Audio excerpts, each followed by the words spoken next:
Goodbye, old air purifier. Hello, Virus Fit. Remove more than just dust and haze. And eliminate airborne viruses with All Clean. Goodbye, virus. Hello, Magic. SK Magic.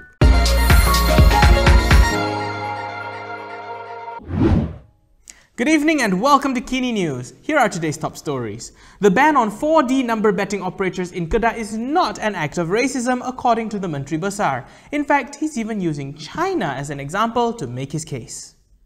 Kedah Menteri Besar Muhammad Sanusi Muhammad Noor told the State Legislative Assembly that his decision to ban number betting operators in the state was not a form of racism or human rights abuse. So, ini keputusan yang pertama lah. Muktamad. Tak payah datang bincang lagi.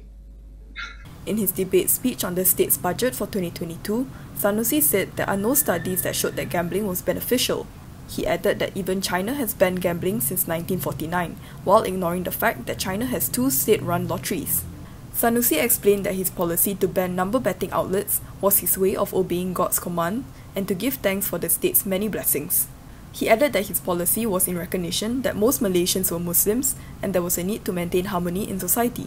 Previously, Sanusi told the Kedah Legislative Assembly that his administration will no longer renew business licenses for number betting outlets. Similar policies were enacted by past governments in Kelantan and Terengganu in the 1990s. With PAS taking such a strong stand against alcohol and gambling, one MP has asked for the tax collected from such sales and services to be used only on non-Muslims. An opposition MP has urged Putrajaya to separate the revenue from sin taxes on hard liquor and gambling from the government's consolidated fund and only use it for the development of non-Muslims. Stephen Sim mooted this idea as he said PAS has been very aggressive against alcohol and gambling, which have taxes imposed on them.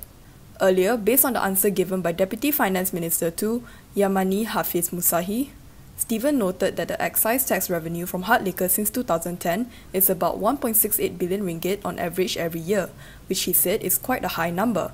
The Bukit Mentajam MP said PAS is also purportedly concerned about this sinful money being used for Muslim people and for the development of Islam. However, Yamani said all revenue from excise tax on hard liquor, tobacco products, cars and so on are currently added into the government's consolidated fund. Sim's suggestion comes amid news that the PAS-led Kedah state government has ordered all local councils in the state to ban lottery gaming outlets. That came on the heels of a ban on the sale of liquor in sundry, retail and Chinese medicine shops in Kuala Lumpur.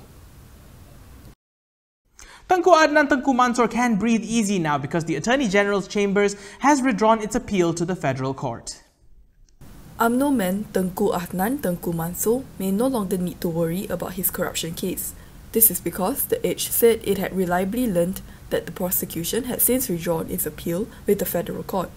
This comes after the Court of Appeal overturned a High Court decision to convict the UMNO politician in his 2 million ringgit graft case. Malaysia Kini is attempting to seek confirmation on the matter. Adnan is currently the Putrajaya MP and UMNO Treasurer General. Last December, the Kuala Lumpur High Court convicted him of accepting a 2 million ringgit bribe in his former capacity as the Federal Territories Minister from businessperson Chai Kin Kong, the Director of property development firm Asset Kayama Sdn Bhd. The 70-year-old was sentenced to 12 months in jail and fined 2 million ringgit. The Court of Appeal later quashed the conviction in a 2-1 majority decision. Foreigners have been warned by the Immigration Department to follow SOPs set to fight the spread of COVID-19 or risk being sent home. The Immigration Department has advised all foreign nationals to obey COVID-19 SOPs set by the Malaysian government or risk being deported. The warning comes after the latest viral incident in which 3 Western women violated SOPs by not wearing masks in public. In a statement today, Immigration Department Director General Khairul Zaimi Daud said some of the foreigners who went viral for violating SOPs recently had even challenged the authorities to take action against them. He said that the Immigration Department will also not hesitate to cancel any passes and immigration facilities provided. This will result in them being deported to their country of origin and blacklisted from entering the country. Khairul Zaimi also said that locals who are the sponsors or employers of the migrants must be more responsible in ensuring they follow the country's laws. We have a quick break coming up, and when we're back, find out why you need to take COVID-19 SOP seriously, or we could all be back to square one. See you after the break.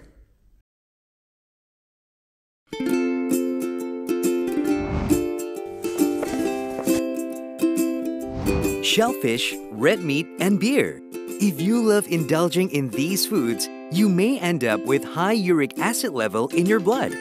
These foods consist high level of purine, a substance that will eventually break down into uric acid and be excreted through our urine. It is recommended that the amount of dietary purines should be kept between 600 to 1000 milligrams per day.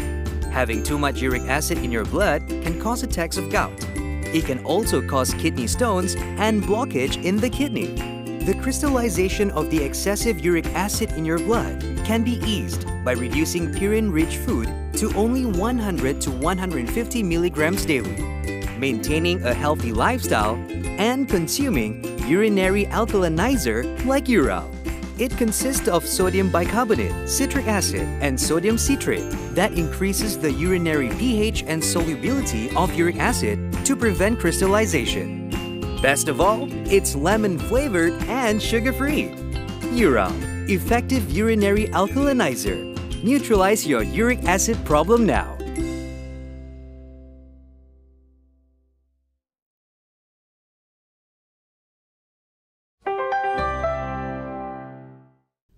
Welcome back. With life almost returning back to normal, one doctor has reminded Malaysians why it is still important to follow COVID-19 SOPs. A December wave may just be upon us.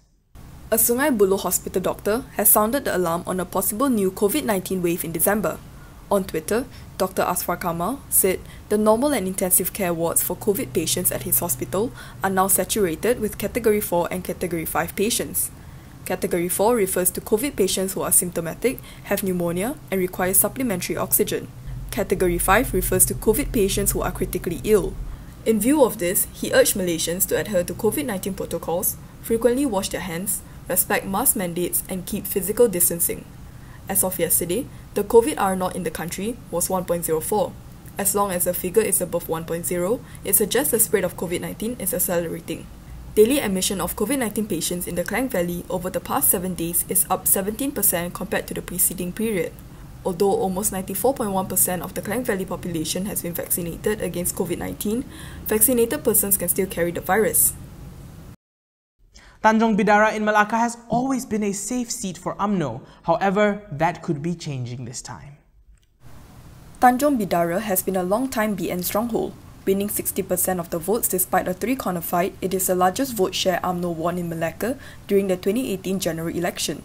Being UMNO's safest seat in Malacca, it is no surprise that the party state chief, Abdul Rauf Yusof, is making his debut there. In contrast, BN's chief ministerial candidate, Sulaiman Muhammad Ali, is contesting in a significantly riskier seat in Lendu, which he only won with a 627 vote majority in the last general election. There has been much talk about Abdul Rauf's chief ministerial ambitions, but his prospects were dimmed when the central UMNO leadership backed Sulaiman to remain as chief minister if BN wins.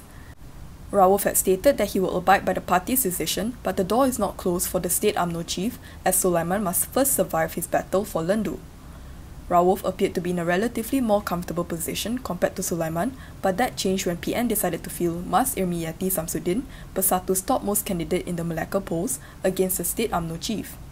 Despite being from Bersatu, Mas Irmiyati, the incumbent Masjid Tanah MP since 2013, has deep connections in the UMNO grassroots in the area. With PN potentially naming Mas Irmiyati as its chief ministerial candidate, Rauf, who was already seen as an outsider by the locals in Tanjung Bidaro, could be losing more vote shares in the coming state election. So, for UMNO to win the seat, they'll have to defeat Perikatan Nasional's chief minister candidate. However, if it goes her way, Mas Irmiyati will set a national record.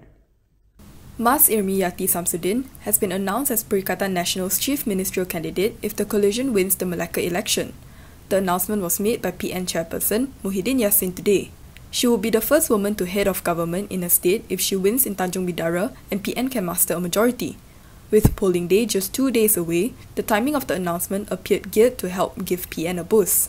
PN announced incumbent Chief Minister Sulaiman Muhammad Ali as its candidate to lead the state government even before campaigning officially began on November 8th. Meanwhile, Harapan confirmed Amanaz Azli Zahari as their chief ministerial candidate on November 10. Meanwhile, let's not forget about Harapan. They've brought a heavyweight to make their case for them, the state's former governor. Former State Governor Muhammad Khalil Yaakob is campaigning for Pakatan Harapan in Melaka. Khalil had been spotted on the campaign trail, assisting Amanah candidates since Monday, but is also now making rounds with candidates from other Harapan component parties. In his latest visit this morning, Khalil had coffee with Harapan's candidate for Gadik, G. Saminathan, who is from DAP. Khalil was Melaka's governor from 2004 to 2020. 4 chief ministers had served under Khalil's governorship, including UMNO's Muhammad Ali Rustam, Idris Harun, and Sulaiman Muhammad Ali, as well as Amanah's Adli. Prior to becoming the Melaka governor, the 83-year-old Muhammad Khalil had served as an assembly person and MP for various seats in Pahang and also became the Pahang Menteri Besar from 1986 to 1999 under UMNO. He urged voters in Melaka to carry out their responsibility on polling day this Saturday. Khalil will also be travelling to Asahan, Bengkalan Batu, Duyung and Teluk Mas to meet Harapan candidates later today. Well, that's all from KiniNews this evening. For more stories, you can go to KiniTV.com. Don't forget to follow us on social media on Instagram, Twitter, YouTube and Facebook to get the latest news headlines. If you would like to support the independent media, do consider a subscription to MalaysiaKini.com. When you're heading out, please don't forget your mask. Remember that story about SOPs? Yeah, let's not get that December wave, shall we? When you can, do try to stay home. I'm Daniel Anthony. Thank you for watching. And as always, stay safe, Malaysia. As the ministry responsible for driving our country forward through science, technology and innovation, the recognition of this award to companies, agencies and individuals who bring positive socio-economic impact to society is timely, as it can serve as the motivator for the industry community and others to always be mindful of innovation, despite the unprecedented COVID-19 pandemic. This effort also complements the national development agenda based on the spirit of keluarga Malaysia. Akhir kata, kepada para pemenang, remember this: you have knowledge, and when you practice knowledge, you will get skills. When you practice skill, you will get habits, and when you practice habits, you will get attitudes, and you practice attitude, you will get the right culture.